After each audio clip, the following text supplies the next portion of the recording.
Hello everyone, and welcome back to the channel. Today, we re-journeying to the heart of Kyushu Island in Japan to explore the story of a truly legendary fortress, Kumamoto Castle, often called the Ginkgo Castle. Its imposing black and white structure has dominated the city's skyline for over 400 years.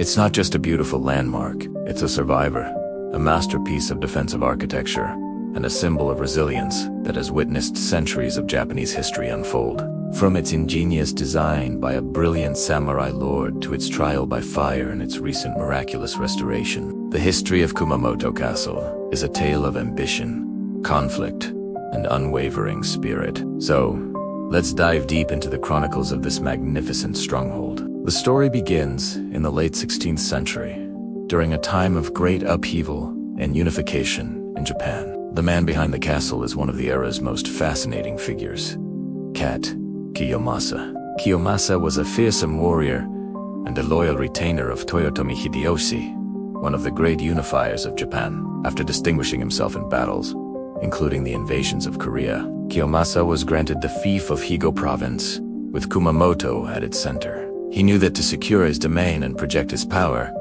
he needed an impregnable fortress. Construction on a massive scale began in 1601 and took 7 long years to complete. Kiyomasa poured all his experience and knowledge into its design. He had seen firsthand the power of new siege warfare techniques and was determined to build a castle that could withstand any assault. What made Kumamoto Castle so special? It was Kiyomasa's genius for defense.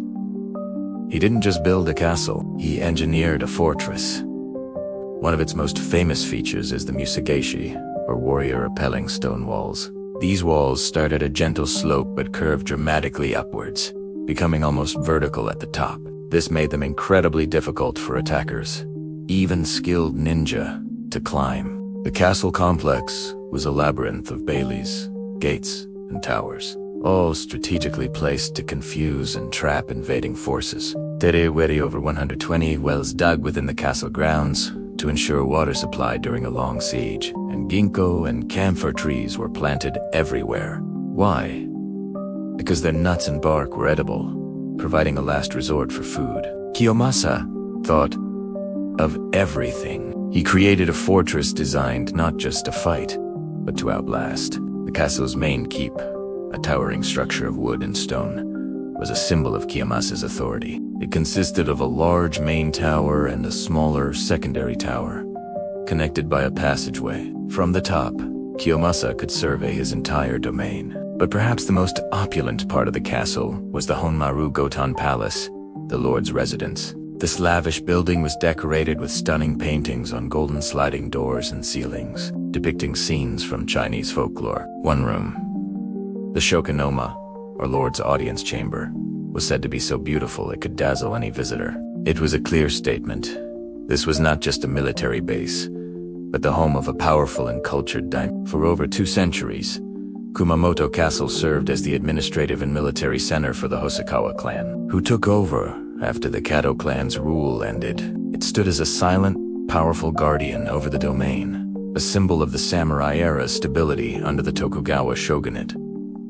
But its greatest test was yet to come. In 1877, Japan was in the midst of a dramatic transformation during the Meiji Restoration. The age of the samurai was ending, and not everyone was happy about it. A group of disgruntled former samurai, led by the last samurai Sago Takamori, rose up in what became known as the Satsuma Rebellion. Their target was the imperial army garrison stationed at Kumamoto Castle. Sage Takamori, confident in his army of 13,000 elite samurai, laid siege to the castle, which was defended by just 3,500 imperial soldiers. He believed the fortress, a relic of a bygone era, would fall quickly. He was wrong. For 52 grueling days, the garrison held out against relentless attacks. Kiyomasa's 400-year-old designs proved their worth. The musha-gaeshi walls thwarted every attempt to scale them. The defenders, though outnumbered and outmatched in swordsmanship, used their modern rifles to hold the samurai at bay. The siege was brutal. Just days before it began, a mysterious fire broke out, destroying the main keep and the beautiful Honmaru Palace. The cause of the fire is still debated today. Was it an accident?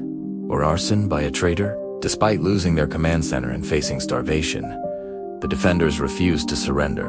When Imperial reinforcements finally arrived and broke the siege, Sago's forces were forced to retreat. Though much of the castle was in ruins, it had never been breached.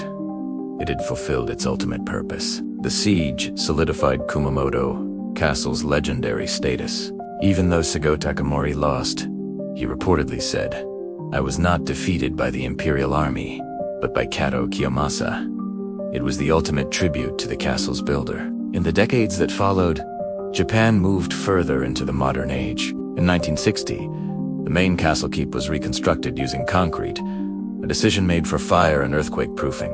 This allowed visitors to once again climb the tower and imagine the view that Kiyomasa once enjoyed. The castle became a beloved historical site and a source of immense pride for the people of Kumamoto. For over 50 years, the concrete keep stood strong, a modern tribute to an ancient legacy. But another disaster was on the horizon. In April 2016, a series of powerful earthquakes struck the Kumamoto region. The tremors were devastating, causing widespread damage. Kumamoto Castle, the city's enduring symbol, suffered terribly. Roof tiles rained down, turrets collapsed, and large sections of the famous musha-gaeshi stone walls crumbled into piles of rubble.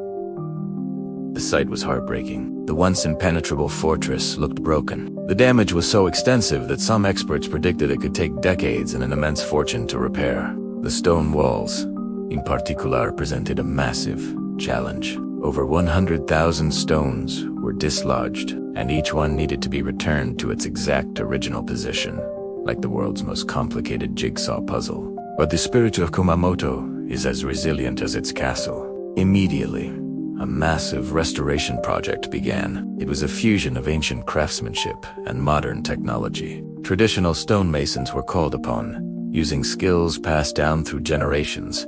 At the same time, advanced 3D scanning and digital modeling were used to map every single fallen stone, ensuring each one could be identified and precisely replaced. The project captured the nation's heart, with donations pouring in from all over Japan and around the world. It was a race against time, with the goal of completing the main keep's exterior restoration by 2019.